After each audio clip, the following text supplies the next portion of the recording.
Hello, everybody. It's time for Rebel Nerd Radio. Greetings, people. You know what would be a great idea? I think I'm going to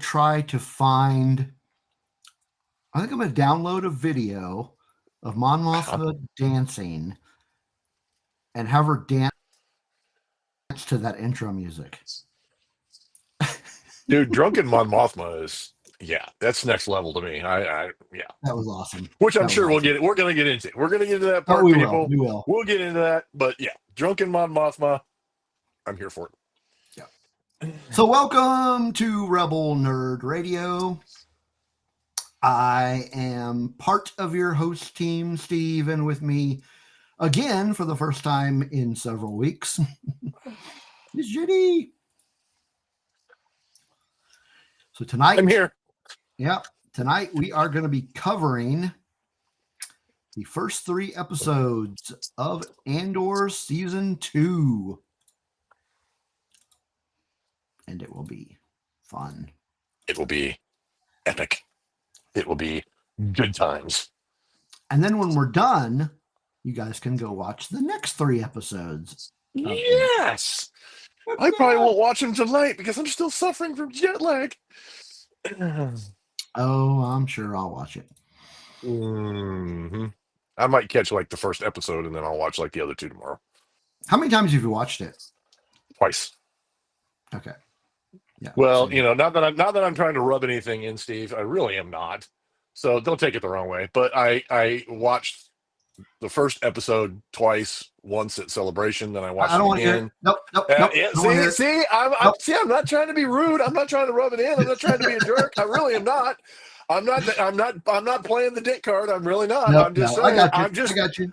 I'm throwing it out there as a fact that I watched it at Celebration at the live Celebration stage, and then I watched it again on the plane, and then I watched the next 2 episodes, and then when I got back, I watched it again. See how it is. See how it is. Yeah. Hey, All right, let's see who man, is. I'll tell you what. Next time I'll just stuff you in a suitcase and we'll take you along. How about that? Well, next time it'll be Los Angeles, so I know. I might be able to afford to go. I don't know. I don't know whether to be excited or horrified, but it is what it is. I mean, it is in the United States. There's that, but we will talk more about Celebration tomorrow because we are having a special bonus episode that is all about Celebration Japan, and JD will have a lot more thingies to talk about. And I'm just going to let you know, I'm going to show a thingy tonight. We're going to show a thingy tomorrow in the bonus episode, and then I'm going to spread out the rest of the thingies because I don't want to throw all the eggs in one basket. So you guys will get all. And I think we're going to have a guest with us tomorrow night. Yes, I hope so. I hope so. I hope she's able to make it. Chat. Let's see. In the chat, we got Matthew wants us to get smarmy. I don't know what that is. Okay. Steve Spawn, how's it going, sir? And we have Taco Cat in the chat. And we have Spencer from the Dingus Den. Spencer! We have Aldo. And we have Joy. Hi, Joy. Oh, hey, Joy, by the way. This is not a thingy thing. This was, look what I have. Who is in Los Angeles right now? Look, check that out, Joy. Is that an Ewok? That is an Ewok. That is, which one is it? What is it? That is Nisa. Yeah. Okay. That is Nisa. That's one of the exclusive characters that Joy asked me to pick up for her. So bonus thingy for everybody. Got that from Star Wars Celebration. But I thought I'd tease Joy with it because obviously she said she's not home yet. So as soon as she gets home, I'm going to mail this out to her. But yeah, there you go. Very cool. Very cool. Yes, she is. She's awesome. And she made it back with no damage to the box. Thankfully, FedEx was very generous. I thought his name was Perrin.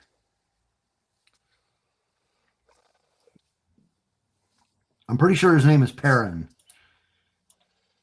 Smarmy was what they were. So yeah, we'll get to that later.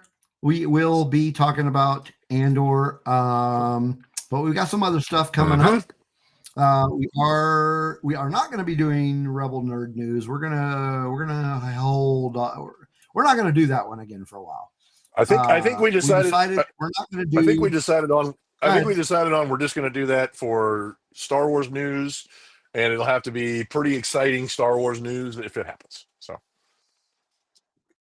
yeah, we'll talk about news if it's something that's really like outstanding, like something that's because there's enough shows out there where you can get news, and quite frankly, I don't want to dig for news that most people don't really give a shit about. Anyway, but other than going to Celebration and probably working, what have you been up to this week? Did you see any movies or watch anything cool other than Did I see any movies? That's just not a question that needs to be asked right now. I mean, come on. Well, there's that. Did I see it? I know. I know this 20th anniversary movie that came out that I went to go see. I mean, I thought, I heard about that. Somebody told me. I don't know where. Yes. So yeah, we did go see that on Sunday. Yep. So yeah, we went to see the 20th anniversary of Star Wars, The Revenge of the Sith. So Revenge of the Sith. Yep. And barely could keep my eyes open because, like I said, honestly, jet lag's still kicking my ass. Yeah. But I mean, other than that, it's just been I spent everybody knows where I spent the weekend before and the week of. Very cool experience, very fun. While we were there, we got to go to Disney by the Sea. We got to go to Disneyland in Tokyo. We got to go to Warner Brothers Studios that has a Harry Potter making of Harry Potter exhibit, which is very awesome. Nice. Yep. And so other than that, I get back and dive almost right back into storms, which is fun. So luckily I'm not on 12, but the storms keep us pretty busy because you never know when one's going to pop up and cause us to go back to work. So yeah. So Matthew, I'm reading your post here, your comment. Yeah, I see that. I have another word for that particular individual in the show. Douche. He's a douche. There seems to be in this season. There seems to be a few of those running around. Hey, there's Isaac. And no, your grandma's not here. No. Sorry, grandma's not here. Yeah. So I saw Revenge of the Sith on Saturday, and I also saw The Accountant 2 on Sunday. Very cool. How was that? It was good. I will be going to see the Thunderbolts on Thursday. Nice. So looking forward to that. I might try to talk the girlfriend into going to see that this weekend. I'm kind of excited about it because I liked Falcon and the Winter Soldier. I like Bucky. I like Yelena. I like the Red Guardian is funny. All the characters in there are really just kind of funny. And it'd be cool to kind of see all of them together because I think it'd be some really funny moments. I think it's going to be a pretty good movie. I really do. And so I'm kind of wanting to go to the theaters to see that. But hopefully it's in an over 21 theater where there's not a bunch of damn kids that ruin the experience. Because they did it from the 40th, The Return of the Jedi. We got lucky the other day when we went to go see Revenge of the Sith because the theater was, they had people in it, but there was not as many younger kids. See, that is the upside, I think, of living in a big college town is not a lot of people take their kids to movies. But you think the college kids would hang out at the movies? A lot of them do. But that's better than sometimes is better than the kids. Because I'm pretty sure when I went to see the 40th anniversary of Return of the Jedi, if I'd have been sitting on the non-adult lower level and people were throwing stuff off the balcony and other people into the crowd and making a bunch of noise while I was watching it, if I wasn't a better student of civilized society, I probably would have thrown people over the edge because people were being extremely rude. And so Joy, I'm going to go with option number 2. Pairing me the rocket English. Other than going to see some movies, I started reading a book, not a comic book. and not an audiobook, because I really don't have time to read audiobooks anymore. So I grabbed this from the library. I'm gonna pull it up here and show you what I am reading. It is Reign of the Empire, The Mask of Fear. Nice. So that is the first of a new trilogy that has begun. Nice. Takes place after the announcement of the Empire. So it's between, it's between Revenge of the Sith and New Hope. So so far it's really good. I'm really enjoying it. Yeah. Free comic book day is this weekend. Nice. On Saturday. Nice. So that'll be exciting. And then guess what's on Sunday? Sunday is May the 4th.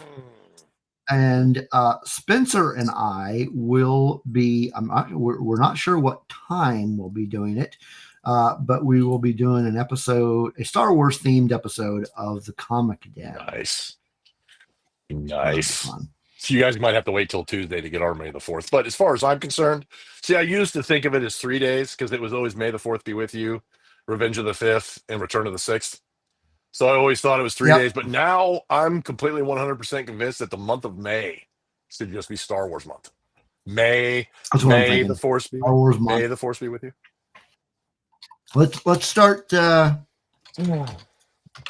start here. Everybody in the chat here. Let's start this. Let's start this trend going on social media right there. All in favor. May is Star Wars month, in my opinion. May is Star Wars month. Yep. All right. So let's move on and let's talk a little bit about our social media. We really enjoy engaging with people on social media, and there are many places that you can engage with one or both of us on social media. Joy says that Disney called it the season of the Force. I like it. Okay, I'll go there too. Yep. And there is one place you can go to check out all of our social media, and I'm gonna share that right there. That is right there. That is our bio link, and I'm about to pop the link up here in the chat, or not the chat, but the scrolly bar thingy. They call it our own version of a crawl. Yes. So you can follow us at bio.link/Rebel Nerd Radio. And right up here is here at the top is all our social media links. You got your YouTube and your Instagram and your Twix and your Facebook. I don't even know what that is. Oh, that's TikTok. Okay. Steve, I don't even have TikTok, and I knew that was TikTok. Yeah, I don't get on. If anybody follows us on TikTok, you will clearly see that I don't get on TikTok that often. I really should. But here is the link. That next to that is you can listen to us on Spotify. If you're not watching us on YouTube, I don't know why you would do that. There's Amazon, there's Apple Podcasts. You can follow us on Blue Sky. You can follow us on Threads, and you can follow us on Discord, which is where we have the most fun. We have lots of fun on Discord. Yes. Discord's crazy. If you are not a part of our Discord and you want to continue conversations with not just us, but other people in the chat when our live shows come on, you need to join our Discord. We have people that showcase their pets, their favorite musics, their television shows, constant movie discussions, all kinds of stuff comes out. And you guys, if you want to continue this kind of stuff and just be a part of that, and then be able to directly get in touch with us if you need to or want to, or have questions about the show or collecting or whatever the case may be, we're always happy to answer questions and continue the conversations outside of that. But Discord is probably one of the best ways to do it. But follow any of them. We would appreciate it. Discord it's a very it's gotten to be a very tight-knit community. Most of the weirdos here in the chat are part of the Discord community. Weirdos. You mean fellow nerds? Fellow weirdos is what weirdos. I mean.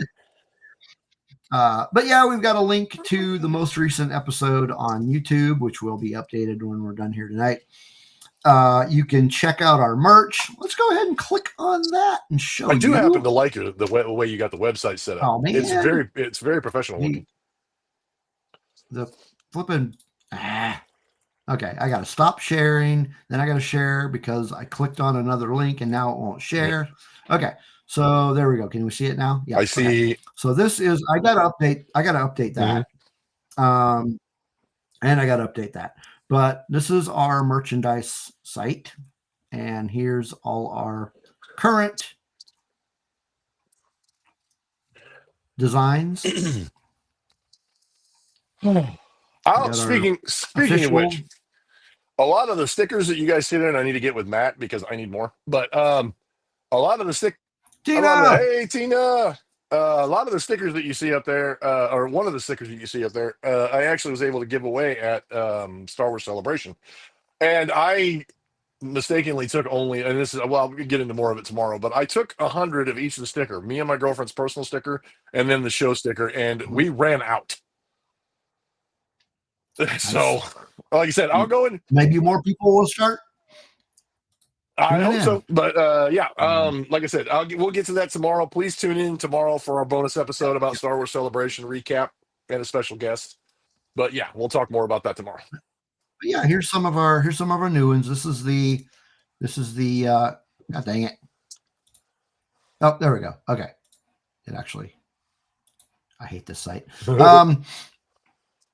So there's our official logo. I don't know why the default is red. It doesn't show up very good, but let's just pick a different color. That's very Christmas too. Yeah. There we'll go with that one. Very brown. Yeah. That one shows up better. Yeah. The darker ones show up better, apparently. Okay, and then we got this Rebel Nerd Emperor shirt. Nice. That one's pretty cool. I like that one. And they got it in 3X. Yes. Yes. Well, they got up to 5X. So I'm not that. Yeah. The beer gut hasn't got that big yet. There's our Stormtrooper one. Stormtrooper one. But yeah, we've got all these other cool shirts. You can go check out. What's that one at the bottom? Oh shit! There was one at the bottom right. What was it? This is the, you can thank Star Wars for that. And if you want to have it in pink, maybe you can have it in pink. There you go. Not any in tiger stripe though. I don't understand why they don't do that. We do have tie-dye. Oh, I'm sorry. Though, we can't go plaid. There's something wrong. Yeah, I mean, we're kind of restricted to what they offer. I've been kind of on I'll be honest with you, I've been kind of on a baseball jersey kick because for some of the stuff, if you folks have gotten a chance to look, Disney Store has got a lot of stuff they come out this year for May the 4th, and I've purchased a few things, and it seems like lately baseball jerseys have been my thing. I don't know why. I just like baseball jerseys. Well, it's very interesting that you bring that up.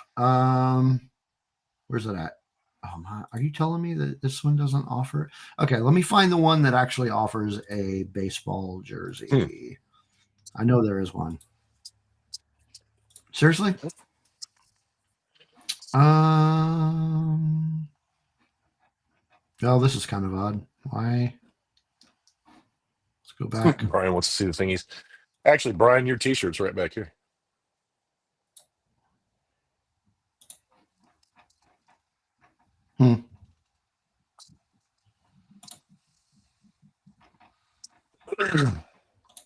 Well, okay. I'll have to go and look at that again. I know there's some that they're available in baseball style shirts. I definitely need to look at that. Joy wants to know where Nut Nut is. There's Nut Nut. Nope, maybe not. Let's try that again. There's Nut Nut. Nut Nut. Anyway, so there's the merch site that you can take a look at. And then, of course, here is our Patreon page. That is where you can go and support us financially if you would like to help us keep the lights on here, basically pay our hosting fees. You get some exclusive content, which there isn't any right now, but we are about to launch a new role-playing game that we're going to be recording. We're going to be playing Cyberpunk, so that'll be lots of fun. Eventually, we'll get back to Star Wars, which I've already started writing the next Star Wars adventure, so it's going to get crazy. And then you also have the early access content, which is like the Bat Cave that we do. And you get some swag, which I have new swag that I need to mail out and just haven't gotten around to it. But here are the new stickers that will be sent out soon. If you haven't got your stickers, because I haven't mailed them out yet, but here they are. And I am, once I get some more money, I'm going to get stickers made of some of those new designs, like we saw on the March site. So there's that. And on top of all that, you get your name called out on our live stream.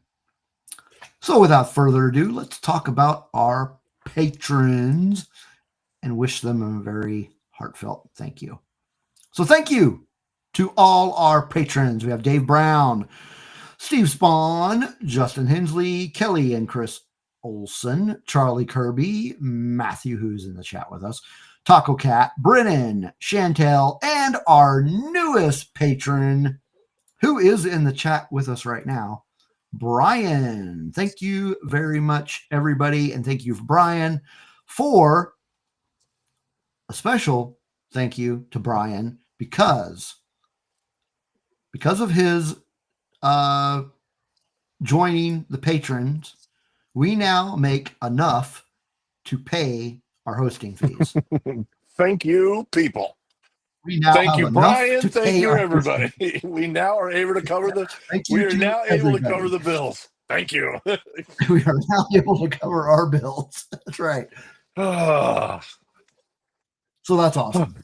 Well, thank you, everybody, seriously, for donating money to this goofball thing, this hairball idea that I had several years ago. But fun times. All right. Yes. It's everybody's favorite time. You know what time it is. Say it with us. Time. Showing. We still need to get a couple of people together to record that thing for us. Matthew has recorded something, but we need more voices. Yeah. If we wanted one voice to do it, one of us could do it. And, I could have done that.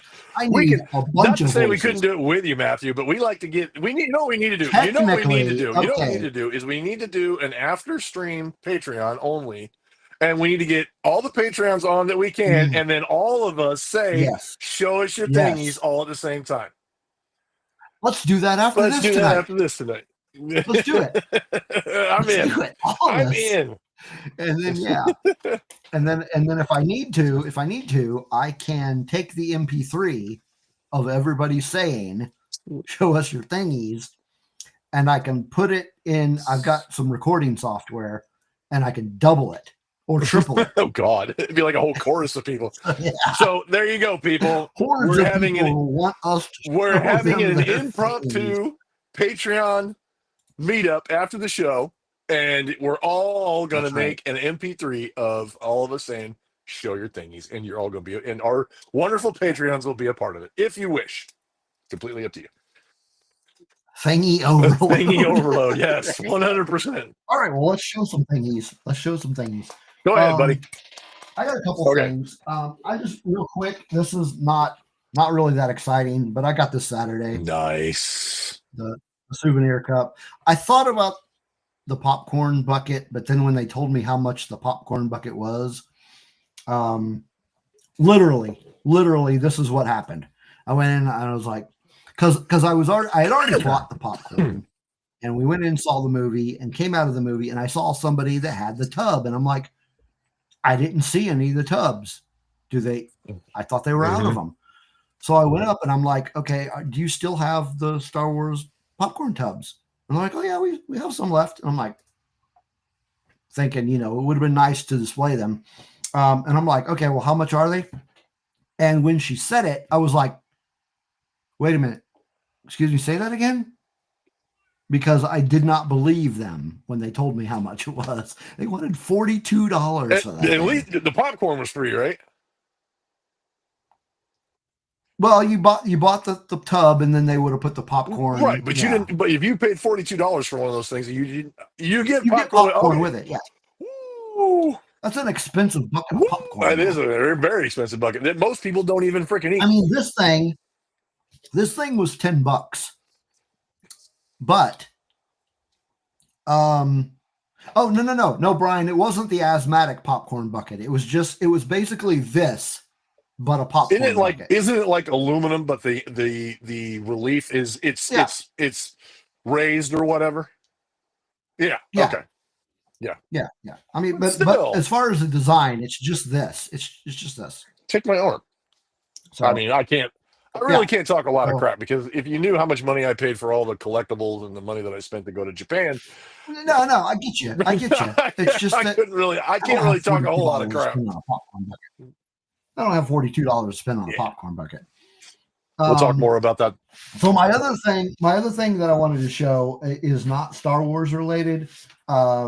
So do you want me to show that first, or do you want to go first? I can I'll do a quick one, and then you can do your next one. Then I'll do my main one, because I'm really proud of the main one. My other one is not Star Wars related. While you were there, I've got another shirt that I got that was exclusive, that when you went through to get your badges at Celebration, you could get a special shirt made. Now I have that shirt in the other room. It's I didn't wear that one tonight because we had to they recommended ironing it first to make sure that the print stayed on it. So, and I don't know why. It's just the guy that does t-shirts said, take it home, put an iron on over, put a towel over it, put an iron on it to make sure that the relief actually sticks. So I'm going to do that because this t-shirt is like exclusive, and I probably won't wear it very often. So it'll probably be one of the things I only wear for the show. But put it up on the put it up on the wall. Yeah, exactly. But when we went to the Celebration, obviously whenever we go to these things, a lot of 3X t-shirts, especially in the popular ones, really sell out. So my girlfriend, I was actually in the Andor panel, going and watching the Andor panel and watching the first episode, and my girlfriend went to a lightning lane that we had reserved for us to go into the Celebration store.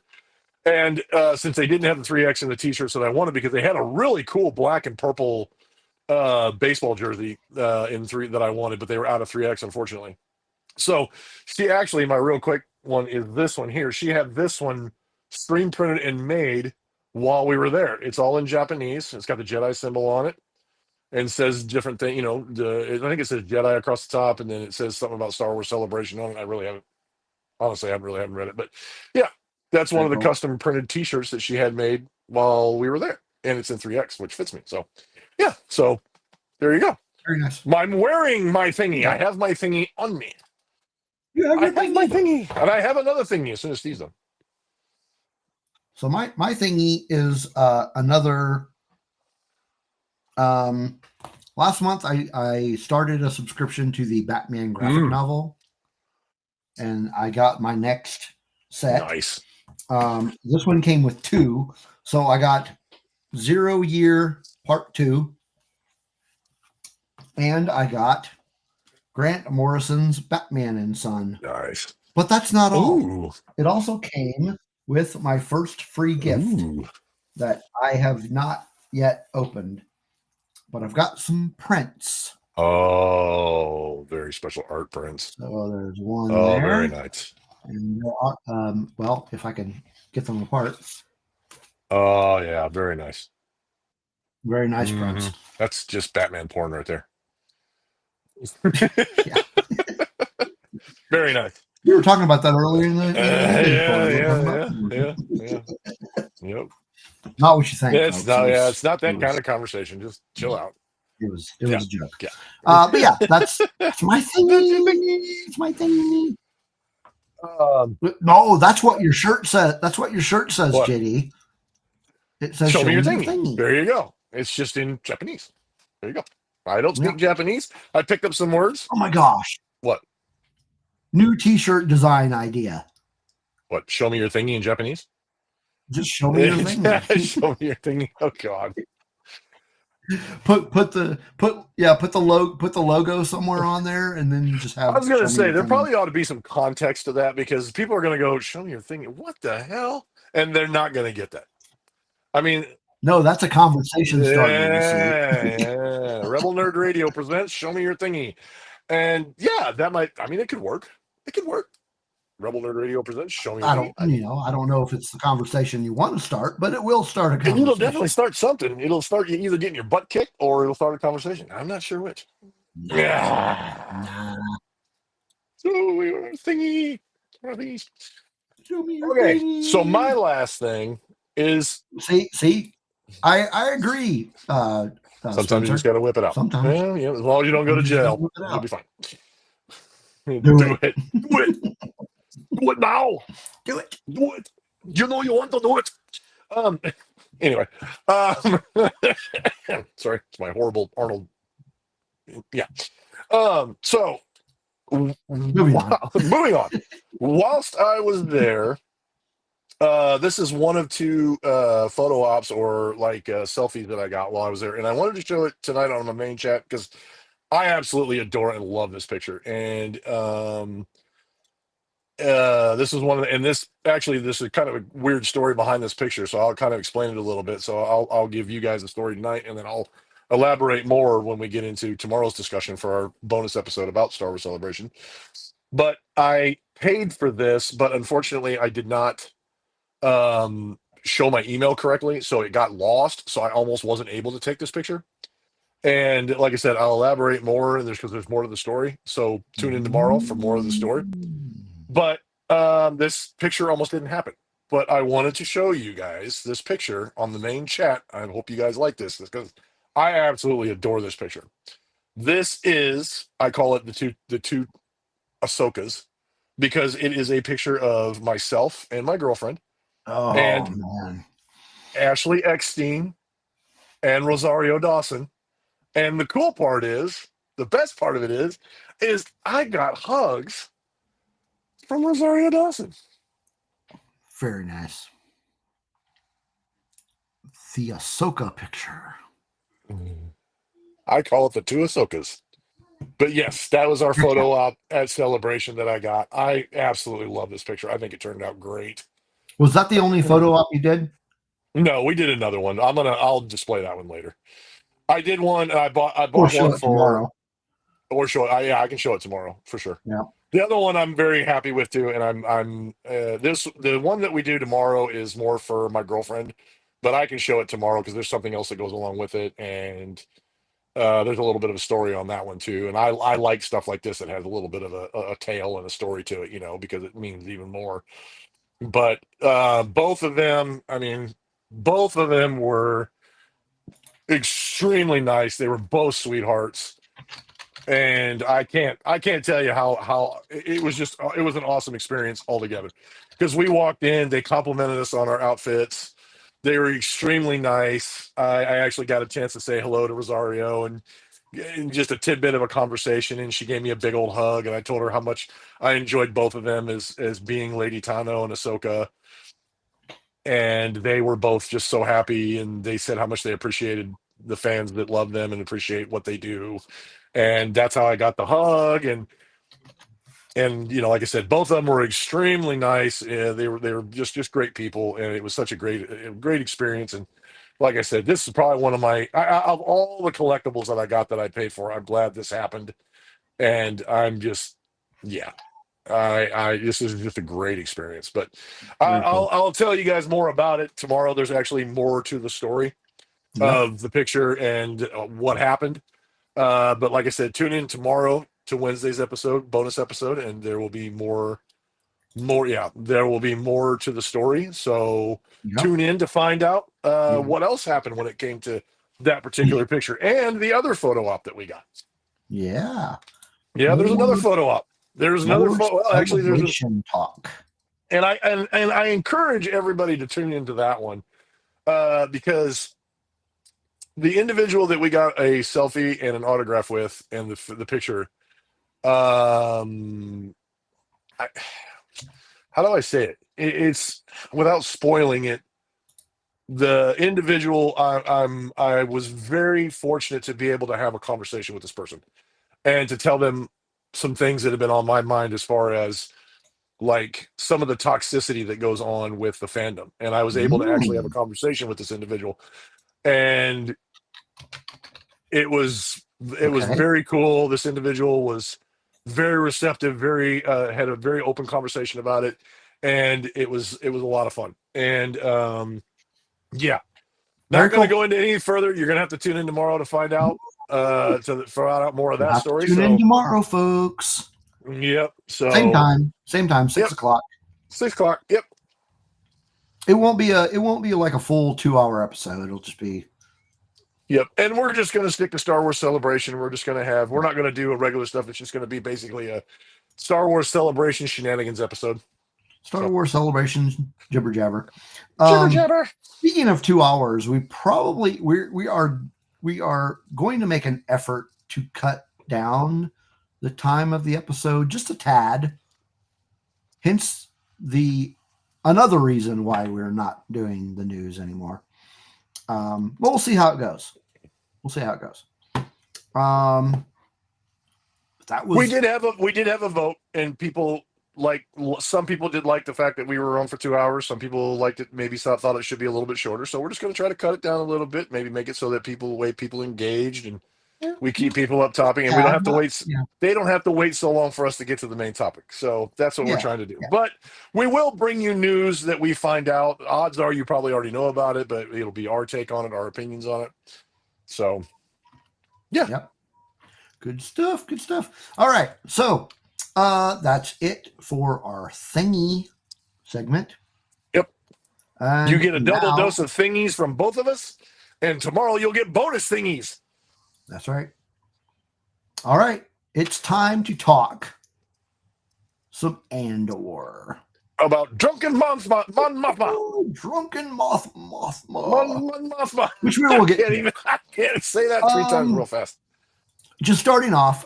So what I plan to do first, I'm going to do a really brief synopsis of each episode, just real quick, and then we'll get into our opinion. Okay. First episode is titled 1 Year Later. So takes place 1 year after season 1. And we start off, Cassian is in a facility on a new planet that we haven't seen, which we will talk about. And he steals a TIE Avenger, ends up on a jungle planet, gets caught in a tiff amongst competing groups of rebel guerrillas. And then we move to yet another new planet that we've never heard of, with Bix and Brasso and all of them, and they're hiding from the Empire and all that. And then we move to yet another planet that we've heard of time and time again, have never seen before, and that's Chandrila. Mon Mothma is making preparations for her daughter's arranged marriage. And so we get a little bit of that. And then we move once again to another new planet where we have Orson Krennic overseeing a secret meeting of Imperial officers, and they are talking about the planet Gorman. And then the episode ends back on the jungle planet where the fighting between the two guerrilla groups comes to a head, and they start shooting at each other. Second episode is titled Sagruna Tima. I remember them saying what that means, but I don't remember what it means. Anyway, back on the jungle planet, the group is split and they're moving in different parts of the jungle. Then we get back to the agricultural planet, and we get more stuff there. They're trying to find ways to avoid discovery because there's an Imperial group on there doing ID checks and whatnot. And then we see that Deidre and Cyril are now a couple, and they are planning some sort of social event. More stuff on Chandrila with the wedding, and Mon Mothma has a discussion with Tay, who we remember from the first season, who was her friend that basically helped her make the introduction with what the hell was that guy's name?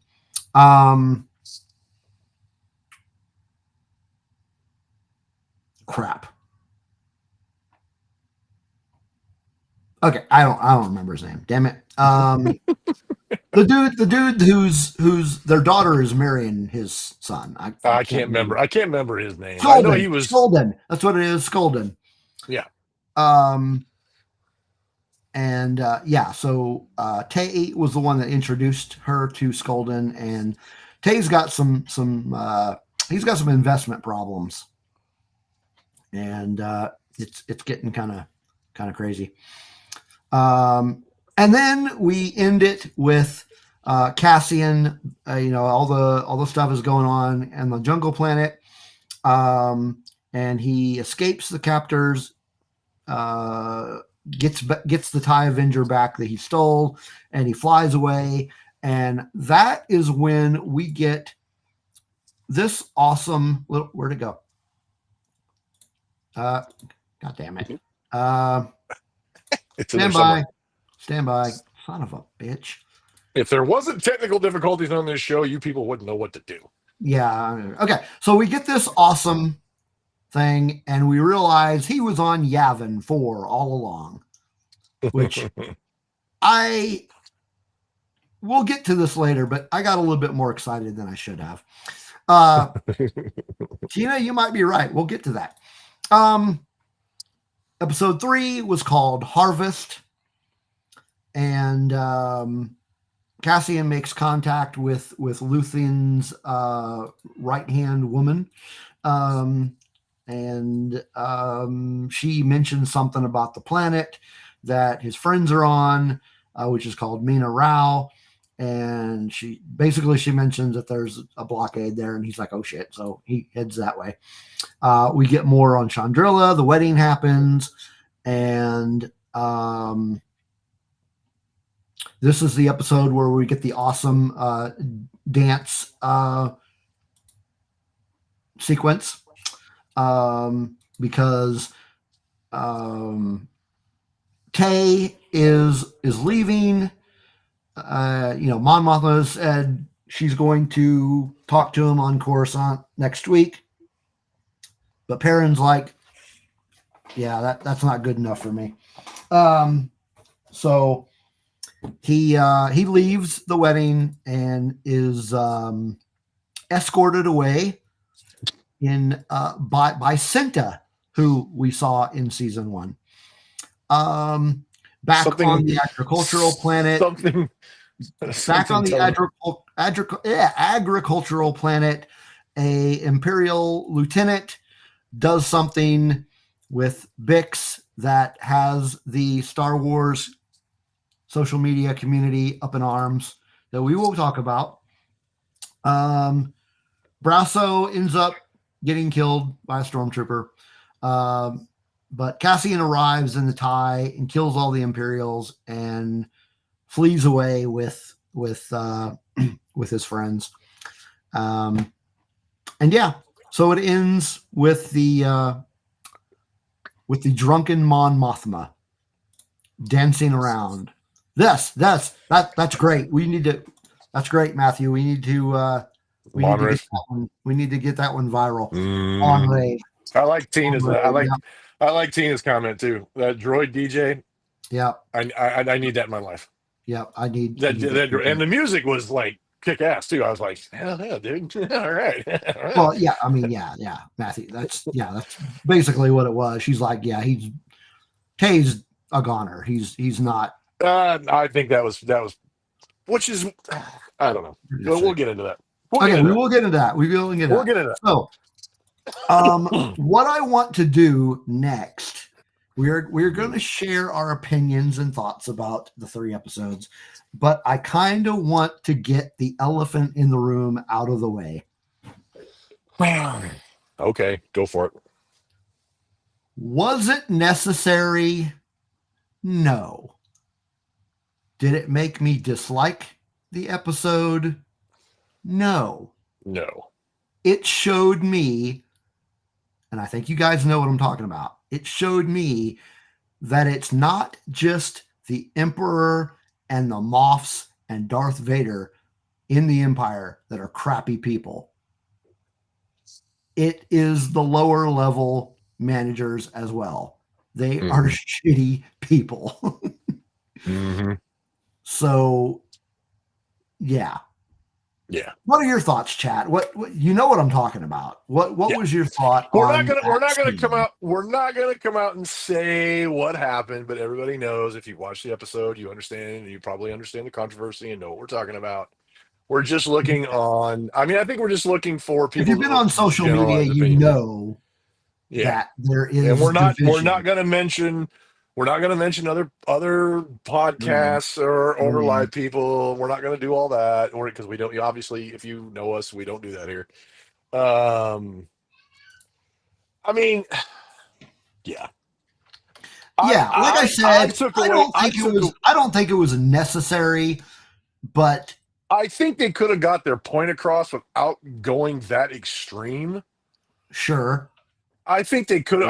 I really do. I think they could have got their point across without going that extreme with it. And I think this is probably, honestly, one of the most, like, dare I say, like one of the most sensitive topics they've ever come up against. And they actually said the word too. Yes. But here's the thing. Here's the thing about Andor in general. Andor, to me, it's my opinion. All you folks out there can disagree with me, and I'm fine with that. Andor, to me, makes what is going on in the Empire relevant to us. Well, I think that's Star Wars in general. And sure, but things like the Force and the Jedi Knights, that's it's cool. It's awesome. It's Star Wars. It adds that sci-fi element to it. It adds a sci-fi element. It's not really relevant to us as a society. Andor is making it relevant to us as a society. And unfortunately, that sort of thing happens in society. It does. And I'll come right out and say my interpretation of it. And people look at it from a standpoint of controversy, cringe, whatever you want to call it. But the thing that, like, you hit the nail on the head, it's not just Darth Vader, Palpatine. It's not just his Moffs. It's not just them that are bad people. It really highlights that there are bad people in the Empire. And Tina said it earlier too. That these guys they're still pissed about being beat up, from their milk money being stolen. And they're just being bullies because they can. And that's the thing about it. But the key, the thing about it though, is the key takeaway is that yes, he tried. And yes, he failed because she fought back. Because she didn't just stand by and take the abuse. She fought back. Right. She defended herself, and at the end, she did what she felt needed to be done in order to make sure. Because when he stepped out of the trailer, he actually hit his head on something else, which pretty much ended him. So I don't think that she intended to end his life. But he kind of did that by falling out. But at the same time, I'm not going to say the guy didn't deserve it. I'm not going to say the guy wasn't a douchebag. He deserved everything they got. In my opinion, she's been through some shit, hasn't she? She has. She's been through some bad stuff. And the fact that she's been through some bad stuff and she fought back against this guy and she made him pay for his mistake, I think it sends a different a different metaphor than what people think it did. I think she didn't just let it happen. She didn't let it happen. She fought back. And she decided that she wasn't going to just stand by and take it. And she fought for herself. And she defeated this guy and defeated her attacker. Mm-hmm. And I think that sends a better message than the fact that he tried to do it. The fact that he tried to do it is, like you said, it happens in real life. It happens all the time. Some people are not able to, but some people are. And some people are able to fight back against their aggressors. And people are able to defend themselves. And that's exactly what she did. By any means necessary, she fought back against him and made him pay for his transgression. Right. And so I want to address. Oh, go ahead. No. I want to address a couple of comments here in the chat room. Okay. Joy says, okay. So point is, violence is all over Star Wars. Leia being forced to wear a slave outfit and being licked. Yep. Lars purchasing Shmi and making her his wife. I've always had a problem with that, and I haven't brought it up. What's his face in Clone Wars forcing a kiss on Padme? And then Tina mentions that sexual abuse has always been referenced in Star Wars. Leia, Shmi, the Twilight pleasure slaves. Andor just called it exactly what it is. And like I said, I don't think they've ever gone to this extreme with it and to actually call it out for what it was, for what he actually tried to do to her. I mean, they went out and they just straight up said it. They just said it. She just straight up said it. And something I've always talked about when we did our Andor recap, Andor is not a show that is slated towards kids. It's more slated towards the adult crowd, the more adult subject matter. And yes, this stuff happens. And to me, it's always been one of those things. It's like, I've always had a problem with like people not being able to say it. I don't know why people can't say it, because it seems like if we try to call it something else or we try to mask it, we're masking the issue. We're masking what's actually going on. And the fact that there's people out there who think they can do this, who thinks they can do these things and get away with it, or think that it's okay to do these things, or don't have the common sense, the decency, and the civilized mind to think that maybe I shouldn't do these things, maybe I shouldn't treat people like this in this extreme situation, it's so crazy to me that people just don't address the situation for what it is. And in this case, she did what she had to do to survive, to fight back, because she had PTSD. She's already been through a lot, and like Taco says, I don't agree with Disney on this. I don't think this needed to happen. I think they could have gotten their point across without going to that extreme. But at the same time, is like it something to just get all bent out of shape about? I don't think so. Like I said, I have no problem with them actually calling it out for what it is. I have no problem saying the word, because it is a problem, because it is an issue, because it is something that let's just be honest, it's something that women most likely, and everybody knows somebody that something like that might have happened to. Smirking bear. And to try to readdress it or try to rename it into something else or to make it sound less than what it is, you're not actually addressing the problem. You're trying to belittle the situation and not actually, you're not actually trying to, how do I say it? You're not focusing on the situation for what it is. It's a horrible thing for somebody to have to go through. And it's just, I don't know. I get you.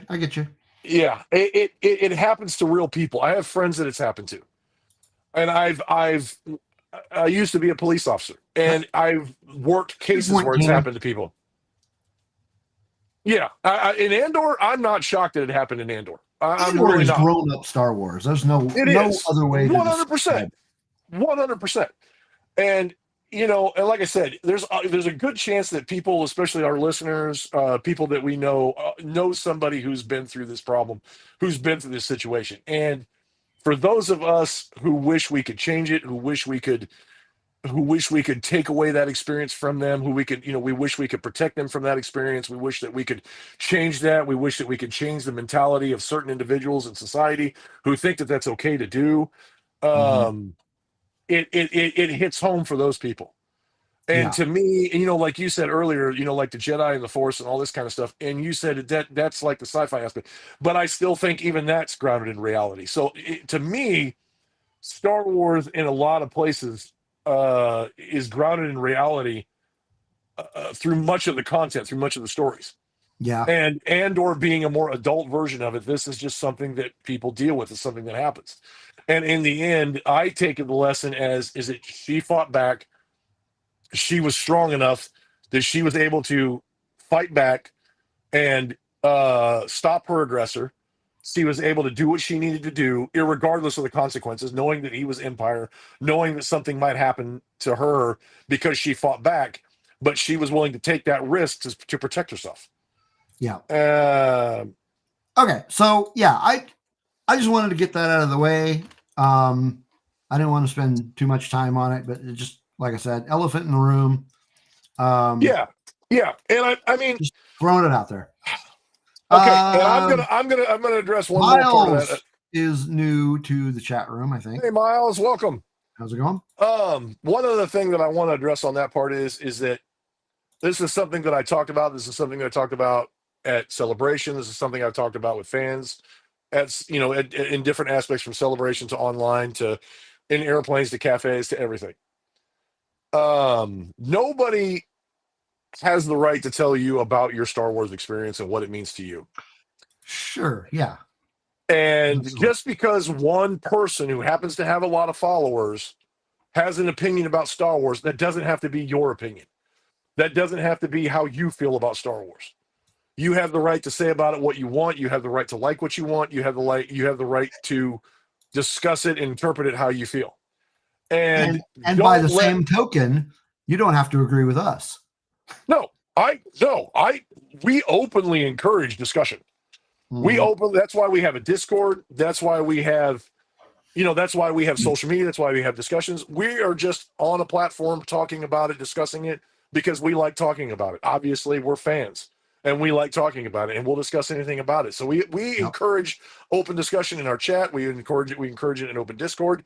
And we're not the type of people that are going to judge you because you didn't like something or you did like something. If you didn't like the Acolyte, fine. Me and Steve like the Acolyte. Yeah.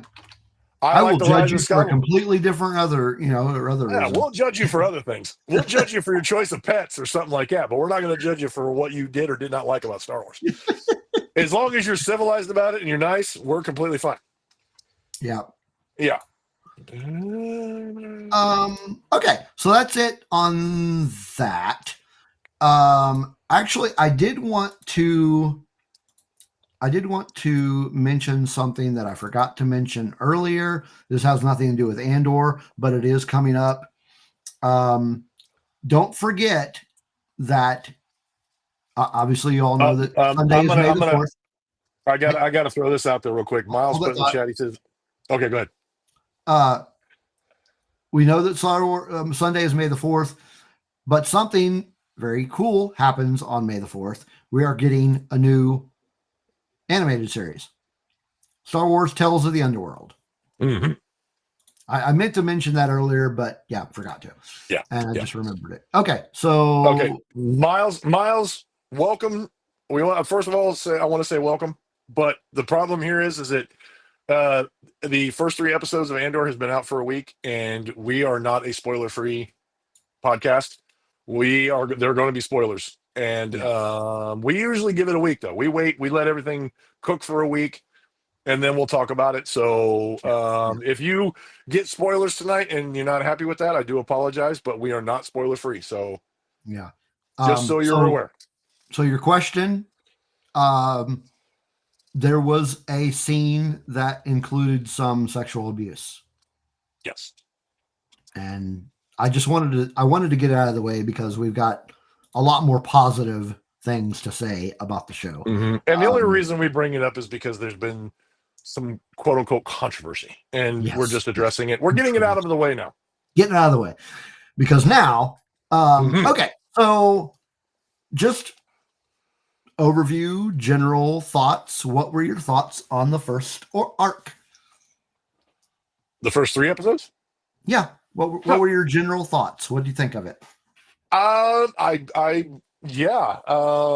They're hitting us up with a lot of information. There's a lot of things going on. There's a lot of things to process. I definitely think it's one of those deals where if you watch it the first time and you went, huh, you got to watch it more than once. Because like I said, I saw the first episode in Celebration Stage, and then I watched it again, and I got a lot more from it. And I noticed a lot more details. I noticed a lot of other things. And they're just dogpiling a lot of information. A lot of things are going on. Because we're not just getting what's going on with Cassian. We're getting what's going on with Mon Mothma. Right. We got, we've got all these different things going on, and the drama and everything that is going on is just it's just like I said, it's dogpiling. And I'll tell you right now, I kind of had this idea of what was going to happen as far as, like, say, the wedding was concerned, and I was completely surprised. Honestly, I was completely surprised because my predictions were like way off. I actually thought her daughter was going to say that she didn't want anything to do with this dude, and this was going to be the catalyst that made her come out as being part of the rebellion. But I'm seeing things stacking up on her to the point where I can now see where that might go. I think that she's keeping that very close to the chest for a really long time. Yeah. And I think that is the reason why, like what Luthen did that we didn't get to see, but we know happened, was not only to protect himself, but he's protecting her because he knows she's vulnerable. Mm-hmm. And he doesn't want her outed yet. And he felt like that was what could have happened had Tay been allowed to stay alive. Yeah. Well, because she pretty much put her faith in him as being the last hope that she could get a hold of her money without it going through the wrong channels. Right. And when she found out that he was actually friends with this other guy who's kind of a douche, who's a bigger douche than the husband, she found out that they were friends, and you could see it in her face, which is, I mean, that's why, I mean, one of the things that I think that's making the show great is the acting. You could see the stress in her face. You could see the blood just like dissipate from her face and see that she goes, oh my God. I don't know what to do. Now this guy who's a douche knows what I've got going on. I made a huge mistake. Yeah, I made a huge mistake, which, I mean, led to Drunken Mothma, which, like I said, which I kind of think, I mean, it was funny. Because, again, rooted in reality, you get to that part of stress, and she's just like, screw it. And she just starts taking shots. And I'm like, drink. And she's like, let's just drink and see how things go. Because this whole thing is now screwed up. So, like I said, I think that dude's, number one, I think that dude's totally dead. Which I don't. Oh, yeah, for sure. No, that guy's gone. That guy's gone. Which, I mean, is kind of, I don't know, because it all depends on how much he talked to the other guy, which is something I didn't quite catch a lot of, which was how much he told the other guy about what he was doing in secret. But I think it was kind of implied that there at the end, he was looking for some kind of payoff to keep his mouth shut and to make sure that he didn't say anything to that other guy. Like he was looking for some kind of kickback, if you will. He was looking for something to compensate him for what he did. And he kind of said, I'm friends with this guy, but, I really haven't been compensated for what I've done. Yeah, I feel like that I should be, which is what triggered the whole, now you're dead. Now you're dead. You're gone. You went straight up gangster, and now you're gone. Yeah. So, I just want to show everybody, if you haven't seen this, this is one of the greatest things that Disney Star Wars has ever done for us. But a couple of you have seen this, I'm sure. I know. But I just want to point out 1 hour of dancing Mon Mothma on YouTube. And this is on the official Star Wars YouTube channel. That is, and it's just one.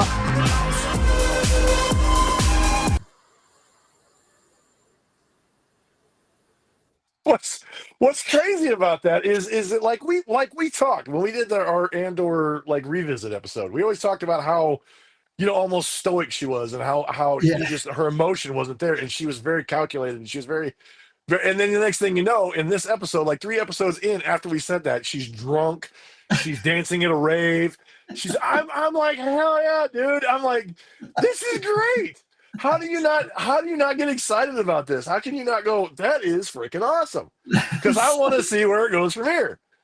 She's literally that is one of my favorite parts of the entire story arc. I mean, she's going to be leader of the rebellion. Mm-hmm. She's going to be one of the most pivotal leaders in Star Wars, and she's drunk at a rave and dancing her ass off. I'm like, dude, you can't get more grounded in reality than that. My shit in my world just turned upside down, and I'm going to take shots at a rave and just dance my ass off. Why not? And remember the look? Do you remember the look on Perrin's face when he sees that? It's just like, what? I mean, at that point, you couldn't tell. He's like, what is my wife doing? Or was his look, I'm going to get lucky tonight? That's what I was like, he's got that look on his face like, he's got one of the 2 looks. He's like, either I'm going to get lucky or what the hell is my wife doing? Yeah.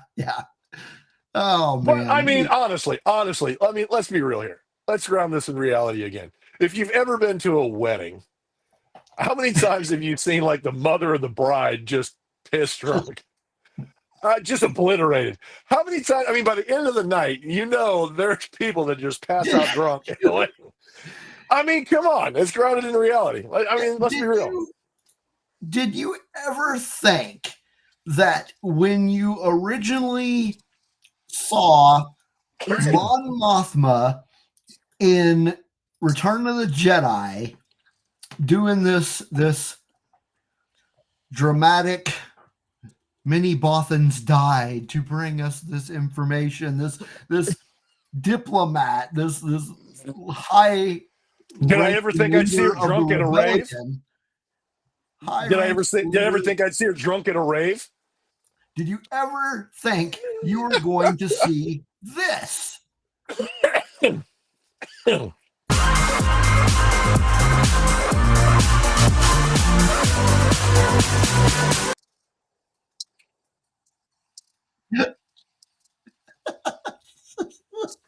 great.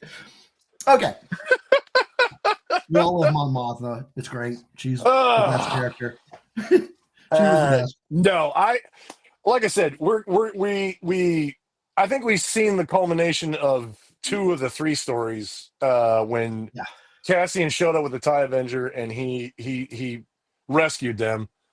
And unfortunately, we lost a pretty awesome character. We lost a really awesome character. Good for them. They got rescued. They're out of there because obviously they were around people that were traitors and they were getting exposed and they needed to get out of there.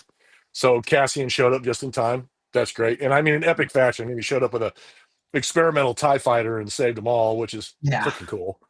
That was awesome. So I think we've culminated that, but I know that from the information that we got is that each 3 episodes is going to be a 1-year span. Yes. So I think the next ones are going to be, there's going to be a time jump, obviously. Yeah, so tonight is going to be 3 BBY. Yeah, 3 BBY. So it's going to be basically a year later from the events that just happened in the other 3 episodes. Yeah. The chat got really quiet. Yeah, what the hell's wrong with you people? What's going on?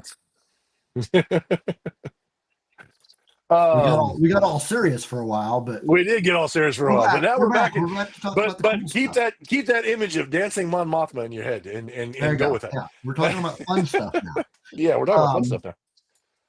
But another thing about the episodes that I really liked is, and we got this in the first season too, but they showed us a bunch of new planets. Mm-hmm. Like the first one we see is Sinar, which it's interesting because I always thought that Sinar was a company and a guy's name, but apparently now it's a planet. But it could be like it could be like a it could be like a name of a planet and and the company, like the Sinar Planetary. Yeah, like maybe the planet was named after the company, or the company named themselves after the planet. Well, okay, so I don't know if this is canon or not, but Sinar was a guy. He was an engineer and ship designer. And he's the one that started the company, Sinar Fleet Systems, which manufactured the TIE fighters. So is that canon? I mean, when you go to Wikipedia, it is listed in the canon section. So I don't know. Like I said, it could be. They talk about him. Sorry, they talk about him in the book because I'm looking at sources. I'm on Wikipedia now, and I'm looking at the character's profile, and one of the sources is Star Wars: The Rise and Fall of the Galactic Empire, which I did start reading, but I put it down to start reading this other book. And that's canon. So I don't know. It's just interesting that I think maybe they just named the planet after either the character or the corporation or both. Point being, Sinar, we get a new planet, and that's cool. I thought that was awesome.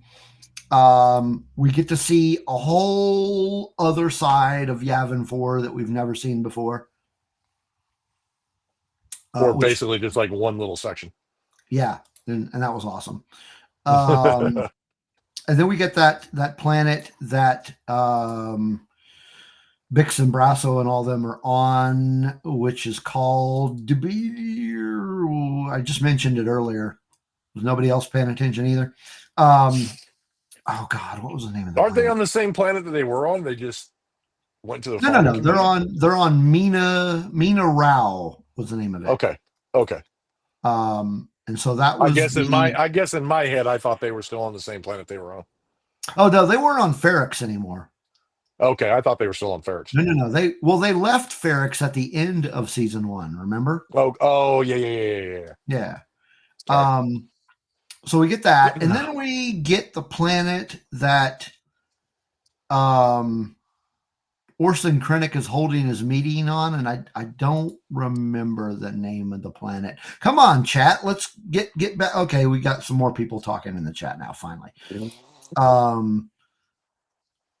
Does anybody else remember the name of the planet that Orson's holding his little powwow on? Yeah, I don't remember. But we also see more of Coruscant because that is where Cyril and Deidre are hosting their little dinner party for Cyril's mom, which is also hilarious. You say hilarious, I say freaking weird. What I thought was hilarious was, his mom, like doing, being his mom Right. And Deidre's just like, okay, we're done here. Let me tell you how this is going to work. The fact that she was being his mom and she's like a high up Imperial officer and she was still being his mom, being the way she is. And then as soon as she has that conversation, she like changes modes and it's like, yeah. Okay. yeah. But yeah, it did not surprise me even one bit that they got together. Well, I mean, yeah, let's be honest. The look that they gave each other at the end of season 1, right. You kind of knew that was going to happen. Yeah, you knew it was going to happen. You knew. Yeah, but like, I don't know. And I don't know. I don't know how many people watch the panel. I want to comment on that real quick before I get it out of my head. Is that on YouTube now? It is on YouTube. Yeah. Okay. If you were there, or if you were able to see the panel or watch the panel on YouTube for Andor season 2, even the actors were like, yeah, their relationship is, and they went through this long pause, and it was like, it's weird. and that's what it gave me. It gave me weird vibes. I was like, what? This is so freaking weird. Okay. But I mean, weird to the point where I was like, I'm kind of interested in how this dynamic's going to work. Yeah, I think I found I'm trying to find it on YouTube so that I can post it in the show description. So I'm going to post the cast panel is what I found. Andor season 2 cast panel. And hopefully that is, I haven't watched it yet. Probably clearly. It's actually very brief. So, I mean, yeah, it's only like 20 minutes. Yeah, it's not very, the actual of them talking about season 2 is not very long. Because then they broke right into watching the first episode of season 1. So yeah, it's one of the shortest panels I've ever been a part of. But yeah, it was. Yeah, I mean, I remember going to the Mandalorian panel, and that was a lot of fun. They had it had a lot of the cast was there at that one. Well, and they had everybody of note at the Andor panel. Everybody was there. Everybody. All the actors were there. I mean, it was a good panel, but it was just short. It was just really short. Yeah, so. Bear, I don't think they did either. But I feel like it's kind of weird that they didn't, because they. Well, not really. Maybe because it's a secret. It's a secret. Yeah, it was a secret meeting, so they didn't disclose exactly where they were at. Yeah. I mean, Bear, clearly. Yeah. I would say that's. Yeah. Yeah, I would say yes. Cyril was mad because he wanted bunk beds. Oh my God. Yeah, I can't. But yeah, I'm not gonna lie. I want to see how that relationship goes and what exactly is important about the two of them together in that story. I want to see how that plays out. But I'll be honest with you, I'm interested in a more worried way rather than interested in that's exciting. It's more of a, okay, what in the hell is going on? No, keep going. Yeah, no, that's pretty much it. And oh my gosh, I don't know that Brian, I don't know that she did. I don't know that she did. I think he chose his own outfit. I think it was interesting that they were showing like her outfit. Like, I don't know. I don't understand. I don't want to go too much into the symbolism there, but she was like picking her own outfit and she was going back and forth. I think he picked his own. I don't think she really picked it for him. But I don't know. She's definitely like an Imperial, like I dare to say an Imperial, like up and coming powerhouse. And he is just like, you can see it in season 1. He was scared. He was a failure. He was Smirking bear. Which one? You probably also have the yeah. Let's hope Disney doesn't go there. Oh my gosh. Let's hope Disney doesn't go there. I mean, it's bad enough. It's bad enough they turned this guy into I have mama trauma. Yeah, and and then the other controversial part of these episodes. So let's hope. I mean, I don't know. I don't think the internet can handle too much more cringe when it comes to that kind of stuff. But. Moving on, what did you think of the TIE Avenger? Freaking awesome. I mean, the TIE Interceptor has always been one of my favorite Imperial ships. Same. But the fact that this thing had light speed capabilities, it had missiles, it had, I mean, I don't understand the laser Gatling gun thing, but whatever. Yeah, I mean, it was pretty cool. Yeah. And then whatever that super weapon was that was underneath, that green thing. Oh yeah. That green thing. That thing was kind of cool too. I mean, the whole thing was awesome. Look at that. Is that not a beautiful ship? It's awesome. I agree. It's awesome. It's a great ship. It's a cool ship. But interestingly, this is about the same time ish as when Thrawn was working on the TIE Defender project. Which is something I don't understand why they just didn't use the TIE Defender and bring it into canon. Yeah, they could have very easily just used the TIE Defender. Well, yeah, but true. That's true. But I mean, sorry, I guess I meant like live action. I get you. Not in cartoon, in live action. I'm sorry. I misspoke. I don't mean not in canon. I just mean in live action. In live action. Yeah, I would have loved to have seen the TIE Defender in live action. That would have been freaking awesome. That's what I was getting ready to say is who would not want to see this in live action? Yeah, that thing is just badass. Dude, I mean, the TIE Avenger is pretty badass, but the only thing that doesn't make sense to me is like when it comes to canon in these things is like, that thing is freaking cool. I mean, that's probably one of the next to the TIE Defender, that thing is probably one of the better TIE fighter designs they've ever come up with. I mean, because that thing is just sick. I mean, but to me, it's always weird because if it was an experimental prototype and he stole it, I mean, I'm sorry, but what, you don't keep blueprints? Yeah. Why do you only have that one and he steals it and now all of a sudden you can't make more? Yeah, it's a prototype.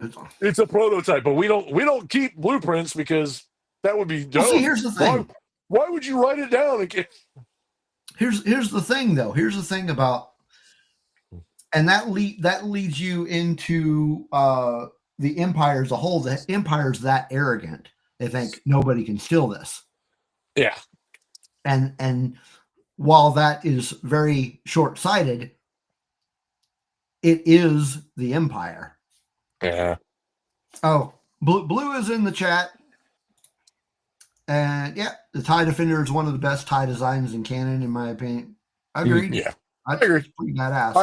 I think this TIE, as far as TIE fighters go, this TIE Avenger is pretty badass. It really is pretty badass. And I think it's great that like nobody knows how to fly it. He couldn't even figure out how to fly it. And apparently, from his conversation in the third part of it, he wasn't even trained on that particular system. He was trained to fly something else, and he didn't know how to fly it. And I mean, he crashed it into everything, scarred it up. He finally figured out how to do it, but throughout his course of trying to steal the damn thing, Brian, that you do make a good point. Maybe the company itself didn't even admit that it was stolen. Yeah, and actually, I've heard that argument before too. And actually, that makes sense in like say real world type situations where the military doesn't necessarily go with like the best or the most efficient designs, or like the most badass designs, if you will. They go with the ones that cost the least, are easier to maintain, and are expendable if need be. So, I mean, there's no reason to think that the Empire wouldn't be the same way. See, again, that goes to the thought process of the Empire. Like, yeah, this is a really cool ship and could do a lot of damage, but this is cheaper. Yeah, this is cheaper, and I can make more of them. Yeah. So they just make TIE interceptors and they make TIE fighters because they're cheaper to make. We can make more of them. They're faster to produce. Blah blah blah blah blah blah blah, and so on and so on. Which, so I mean, that's the reason you don't see these in A New Hope, right? Or the TIE Defenders. Yeah, because I think that's what they told. If I'm not mistaken, and I think we had a conversation about this. They actually addressed that about the TIE Defender. They said, yeah, they wanted to make the TIE Defender, but the cost per unit and what it took material wise to make it was so high that the Empire decided, we're not going to go with that. We're just going to go with Star Destroyers and regular TIE fighters because it's cheaper and it's easier, and we can produce them faster. Don't they mention that in Rogue One, where he's talking about? Wasn't it Rogue One that they mention? They're gonna stop the Death Star project because they're working on this other project, and they end up putting money into the Death Star instead. Yeah, I think it's been addressed a couple times. Something to that effect. Yeah, they talked about how much, and even like Darth Vader's comment about this technological terror you've constructed. Mm-hmm. You know, it's the Death Star is cool. I mean, it is cool. I mean, it's obviously. But the cost per unit and the how much material it costs to make it, and the personnel that it takes to make it, because in Return of the Jedi they talk about we don't have enough people, we can't move fast enough, and they actually had to put the fear of being choked to death into it because they didn't have enough people to finish it. I mean, that kind of thing is a real thing. So they're bringing real world like cost, materials, personnel, blah blah blah blah blah. They're bringing that into the Star Wars universe, which I think grounds it a little bit better. I think that's pretty reasonable to understand. And like one of my biggest arguments about The Last Jedi, they were like, what do you mean they're running out of fuel? Okay, fuel has always been a thing in Star Wars. So I mean, fuel, materials, personnel, it's always been a thing. Yeah. So like and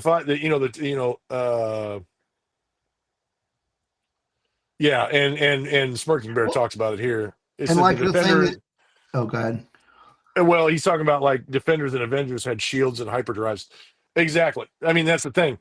Is that if you can put it on a if you can put them on a Star Destroyer and then just drop them out of a Star Destroyer, you don't need hyperdrive on TIE fighters and TIE interceptors. Brian said it was in one of the books, Thrawn versus Krennic, for funding.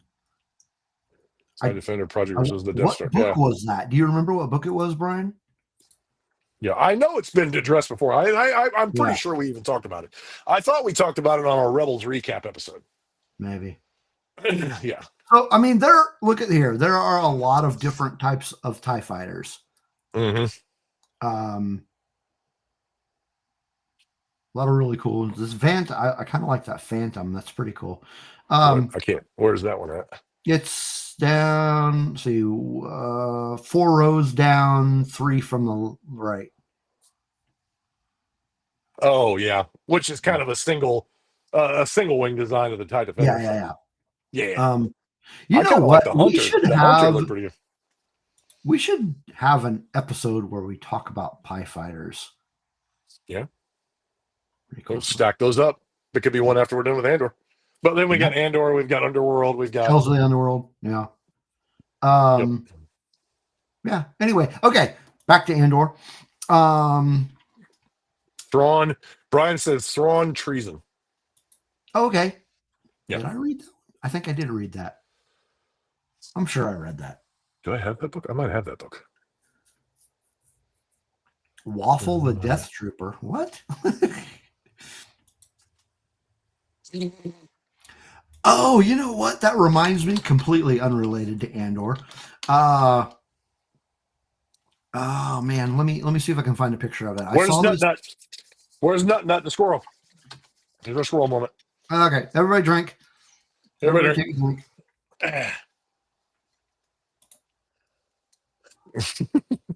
Yeah. This is a total squirrel moment. Because I was in a, what was the name of that store? Ollie's. Do you have Ollie's up there? Mm-hmm. Yep. Okay. I didn't buy it because I don't have money to buy stuff that I want. But I almost bought this. Completely unrelated to Andor, by the way. But oh god, Black Series Jackson. I have one of those. Oh my gosh. I have one of those. Yeah, I do. It's in Yeah. the other. It's in the closet. I thought about over there. getting one. I thought about getting one. It's over there. Well, but related to Rogue One and Andor, for those of you who didn't see it, Black Series is releasing the Death Trooper helmet. Ooh. Yeah. Now, if I didn't already have the one that they gave away with a Nissan Rogue, when people bought a Nissan Rogue, they gave away like so many of them. I actually bought one because some lady was moving and she needed to get rid of it.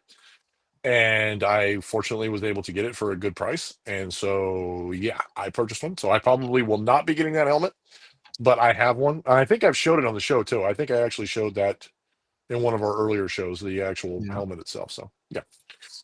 You know, there is a Black Series Luthen figure. Yep. Do I have him? That'd be cool to have. Mm-hmm. I don't think I have him. What are some other maybe I do standout moments, favorite moments, however you want? You're asking me to focus on something other than Drunken Mothma, and I don't like it. Okay. No, I'm kidding. No. One thing that I was impressed with episode 3 was they mentioned the Rakuten. Oh yeah. They actually mentioned the Rakuten. They actually mentioned because the statue that was the gift was actually stolen by the Rakuten 25,000 years ago, which is interesting. Because for those of you who don't know, or you haven't been paying attention to Star Wars news lately, there is a movie in development that's going to be set probably during the dawn of the Jedi. Uh-huh.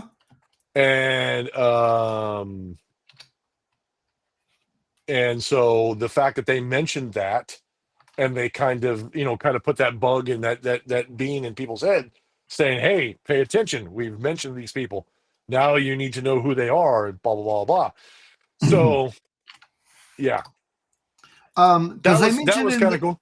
They mentioned it in the first season as well. When Luthen is giving him that Kyber crystal, he does mention the Rakuten Empire. Right. So, like I said, it's been so it's been mentioned a couple times now. So they're actually hitting pretty hard on the Rakuten. So I'm curious if that is going to translate into the movie that's supposed to be like the tentative title is Dawn of the Jedi. Yeah. So that'll be interesting. Something else that stood out to me too was like in the very first part of the first episode, when Cassian's sitting in that kind of little break room, and that one of their spies have kind of set up the him being able to get into the ship and being able to take it and everything, and she's worried about getting found out about and all this kind of stuff, and he does this little speech about the speech about don't be afraid and all these things. That was kind of neat. That was kind of a neat little thing, and that shows that he's kind of committed himself to the rebellion, and he's committed himself to the cause now, and he's kind of deep into it. And I think that kind of set him up as the more of the Cassian that we remember from Rogue One. Yeah. So that was kind of cool. I don't really want to say that episode 2 was like a quote unquote filler episode, but it was like episode 2 was more kind of setting the stage for episode 3. So yeah, that's why I didn't have a whole lot from episode 3. Yeah. See you, Blue. Hi, Blue. Okay. You happy? You happy, Matthew? He is actually eating baby carrots. He's actually eating baby carrots right now, Matthew. And Matthew says #chomping. Yeah, there you go. Yeah. I mean, to me, the show was similar to season 1 in that, it's a darker view of the rebellion in general. It's political. It gets personal because it's relevant. But on top of all that, it is, at least in my opinion, some pretty amazing storytelling. And I am glad that we're actually getting more intense and more involved storytelling, because the last thing you want is like a carbon copy of the first season. Right. You want to take what they did in the first season and you want to step it up. You want to kick it up a notch. And I think really that's what they're doing. And I mean, like I said, we had basically 3 storylines going on, but the thing about it is that those 2 storylines are culminated into the one. Brennan! And hey, Brennan. Better late than never, buddy. But I think go ahead. It's gonna get more intense, because we're getting closer to Rogue One, and we're getting closer to the rebellion coming out and the actual like one-on-one conflicts with the main tier of the rebellion. So and then Mon Mothma actually stepping away from her duties, trying to work with the Senate, and then actually stepping into being part of the full-on rebellion. So I think really honestly we're going to see it get more intense. We're going to see more information and more storyline come up. Turn the story up to 11. So Smirking Bear did make a good point here. Let me see if I can find it again. Oh, there it is. Okay. It's interesting just how disorganized and unconnected the rebellion is. Neither of the rebel groups knew each other. Yeah. Well, in all fairness, he's got a TIE fighter and he lands on the planet and he's wearing Imperial outfit. I mean, come on. True. But at this point in time, the Rebel Alliance is not cohesive. It's not. Yeah. They're not, because, and I think they do that on. I think they do that on purpose. Yeah. Other than Saul Guerrera, who at this point is just like a rogue agent. He's not really the rebellion. He's just a rogue agent against the Empire, as far as they know. The rebellion hasn't actually come out as being, well, I mean, really, honestly, separatists from the Empire. Right. They haven't come out yet. So, Saw Saw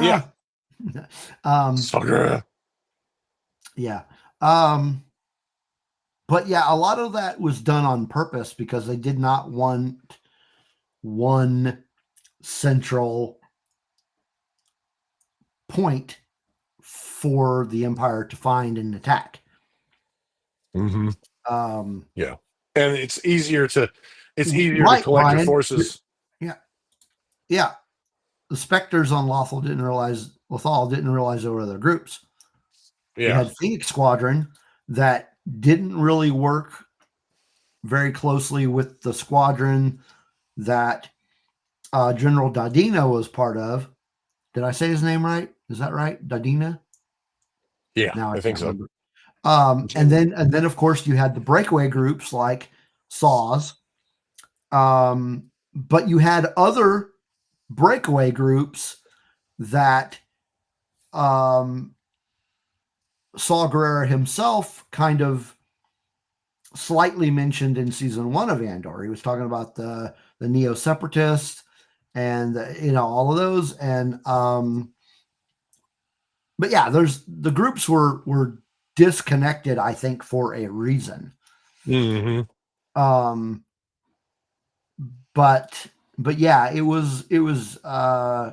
it makes sense when he shows up and he tells them, I'm working for the rebellion and I'm not an Imperial. I stole the ship, and they have no idea who he is. Because obviously it was in secret. They didn't know what was going on. So right, and I mean, even up to the point of, I mean, we can go in even deeper, because even in Rogue One, we have no idea who this Luthen guy is. Like what? Yeah, who he really is. Who is he really? Yeah. Yeah. Like, Who exactly is he? Because and then now he's actually saying that Mon Mothma needs to be protected even more than before. right. Which, knowing that Luthen and what he's doing in the background, not only did she just lose a contact, not only did she lose her daughter, her daughter's pretty much said, I'm doing what my father wants me to do. Her father supports this whole arrangement between this douchebag and his daughter. Right. And now she's lost the other guy that was her friend, that was a contact. Now Luthen's saying, you need protection. You're too close to this. Things are going to happen. And by giving her protection or putting her under a watchful veil, it's going to expose her even more. See, and I think Luthen is a point of contact for several of these rebellion groups, because he talks to Saw Gerrera. He knew who Anton Krieger was. He deals with Mon Mothma. He's got his hands in a lot of. He's interconnected a lot more than what we know. He's interconnected. I think he is like possibly one of the architects of the rebellion as a whole. Yeah, but unfortunately, I think because we don't, and I mean, for obvious reasons, we don't see him in The New Hope. We don't see him in Return of the Jedi. We don't see him in Empire. For obvious reasons. Well, and that's the point I was getting to. At some point, I think something epic is going to happen to him. I'm just not sure what it is, and I think it'll have to do with his background. Honestly, I think something is going to happen to him in like the last episode of this season. Yeah. I think so for sure. Yeah, because we know certain people make it. We know certain people make it out alive. But a lot of these newer characters, like Lothan, like Bix, and like a lot of these other characters, they could potentially be expendable. Yeah. So yeah, unfortunately, we don't know. We don't know their ultimate fate until the end of the season, because basically the end of the season is going to butt right up to Rogue One, and we'll have to wait to find out. But yeah, I mean, like I said, my prediction is that I think we're going to see his unfortunate demise, but I think it's going to be epic. I think it's going to be something heroic on his part, but because that you kind of foreshadows that in his speech from season 1, that he won't see, for a dawn that he won't see for a cause that, in his whole speech. And I think that is kind of foreshadowed that something will happen to him, and it'll be an unfortunate sacrifice for him. So, yeah, but we'll see. I'll see. And like I said, I hope we get a backstory on it. I hope we get a better backstory and find out exactly who he is and where he came from. So we I want to see more know him better. Yeah. Well, of course you do. Of course you do. Of course you do. Because I don't, I don't like Saw Gerrera or anything. But no, not at all. He's like the only character discussion that we've had on this show, but no, we don't like that guy. We talked about that. We should have some more, but maybe a character that more people know. Yeah, not just the ones that you're favorite to. I mean, yeah, that's fair. I got you. I get you. Yeah, that is not an insult. That is not me calling you out. That is just saying we're not playing favorites or anything here, people. We're not playing favorites. Any final thoughts on the first story arc of Andor season 2? So far, I'm hooked. It's fantastic. I'm glad they stepped it up a notch. I am excited to see where this goes. I'm excited to see more dancing Mothma. I don't think we'll get that again, but who knows? May get. There's no telling. Anything's on the table, man. Anything's on the table. No, so far it's kicked off with a bang. I think it's great. I think that, like you said, the storytelling is epic. I think we're going to get a lot more in depth with it, and I mean, I'm excited for what's to come. I'm excited for K2SO. I'll be honest with you. Yeah. Well, that's going to be coming up, so I'm excited. I'm like I said, definitely excited to see where this all. I mean, we know where it ends, so that's kind of a dumb way to say it, but I'm kind of excited to see how the story unfolds. How's that? Yeah, yeah. I'm excited for the rest of the episode or the rest of the season, which we are going to get tonight. Shortly right after our Patreon meetup. Oh, that's right. We're going to do that. Yeah. Oh, okay. Okay. Let me ask you this real quick. Do you want to do it tonight, or do we want to do it? I guess I ask the Patreons, if you can make it tonight and you're willing, do you want to do it tonight, or are some of our Patreons going to be available tomorrow when we do our bonus episode? And would you rather do it then so you can watch Andor right after we're done? So throw it up in the chat for our Patreons. Oh, yeah, that's a good point. If you'd like to do it tonight, if you're okay with that, then we'll do it tonight. If you'd rather do it tomorrow after our bonus episode, if you are available, that's fine too. So let us know. Yeah, what do you patrons in the show think? I mean, we don't have to meet for long. No, long enough that we're going to record a little something and say hi to everybody, and then we're going to break off so everybody can go watch Andor. So if you're cool with that, we'll probably end the show right here, and we'll end the show probably right here pretty quick, and then we'll go do our meetup real quick, and then we'll record a little something and say hi to everybody, and then we'll move on, and then we can go sit down and watch Andor this evening. So Taco says tonight, Matthew says tomorrow. If we do it real quick, Matthew, would that work for tonight? Yeah, we just Steve, if you're still in there, Brennan, if you're still in there, who else was in here that's Patreons? Brian, if you're able to make it, let us know if you'd rather do it tonight. Like I said, it's just going to be real quick so we can record a little something.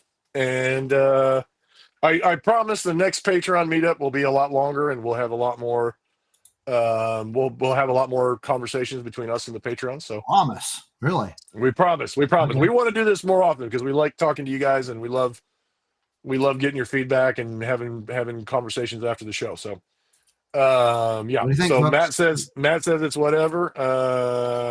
Brian can't tonight. Whatever. Taco says he's available tonight. Steve, if you're still in there.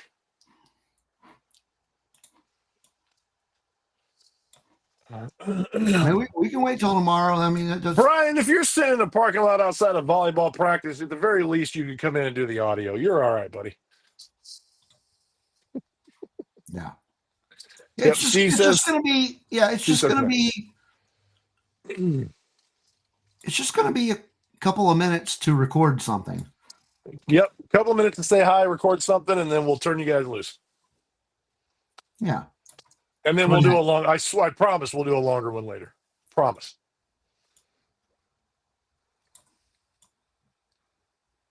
All right.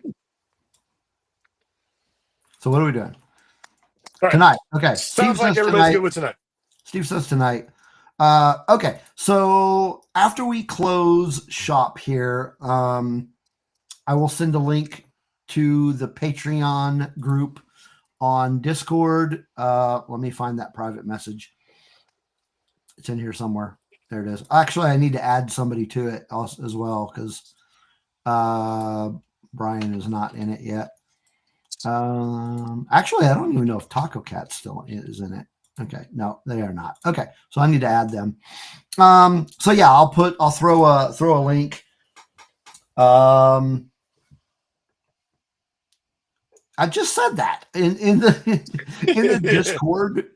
Discord private chat for patrons. Yeah. So be on the lookout for that. But yeah, I'll see you again. We'll see you again next week, where we'll talk about the next 3 episodes of Andor. Yep. And we'll see you tomorrow night for our special celebration episode. We're doing a bonus episode for celebration. We're going to have a special guest. And I think you should tune in if you have the time, because it's going to be a very interesting conversation with her, and you'll get a veteran's perspective and a rookie's perspective on celebration. So, yeah, definitely tune in tomorrow for a special Rebel Nerd Radio episode. Yes. All right, but yeah, we'll see you either tomorrow or we'll see you next week. But in either case, have a great week. Enjoy Andor, and May the force be with you.